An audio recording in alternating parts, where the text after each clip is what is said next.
എന്നെ സംബന്ധിച്ചുള്ള ആ വിശാലമായ ക്യാമ്പസ് എന്ന് പറഞ്ഞാൽ വളരെ വലിയൊരു ഏകാന്തതയുടെ നാളുകളായിട്ടാണ് എനിക്കിപ്പോൾ തോന്നുന്നത്. ആ ബോർഡിംഗ് ജീവിതം എന്ന് പറയുന്നത് ഇപ്പോൾ ഞാൻ തിരിഞ്ഞു നോക്കുമ്പോൾ ഒരു ഒരു കാരാഗ്രഹത്തിന് തുല്യമായ ഒരു പിന്നെ ബാല്യകാലം എന്നുള്ള രീതിയിലുള്ള ആണ് എൻ്റെ ഓർമ്മകളിൽ വരുന്നത്.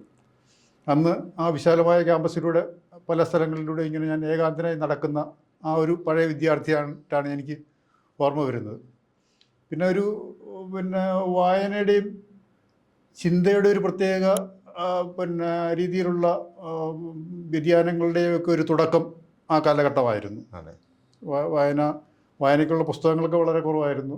ഞാനിപ്പോൾ ഓർക്കുന്ന പിന്നെ കുറച്ച് ഷെർലക് ഹോംസിൻ്റെ കുറേ സമാഹരണ കൃതികൾ, അങ്ങനെ കുറച്ച് കുട്ടികൾക്ക് വായിക്കാവുന്ന പുസ്തകങ്ങൾ ഉള്ളപ്പോൾ തന്നെ അതേസമയം തന്നെ ഒരു ഇടതുപക്ഷത്തേക്ക് നീങ്ങുന്ന രീതിയിൽ ഉള്ള ഒരു പ്രത്യേക സ്വാധീനമൊന്നും ഇല്ലെങ്കിലും സ്വാഭാവികമായ രീതിയിലൊരു പരിണാമം ഉണ്ടായ എന്നെ സംബന്ധിച്ചുള്ള ഒരു കാലമായിരുന്നു ആ ബോർഡിംഗ് കാലഘട്ടം.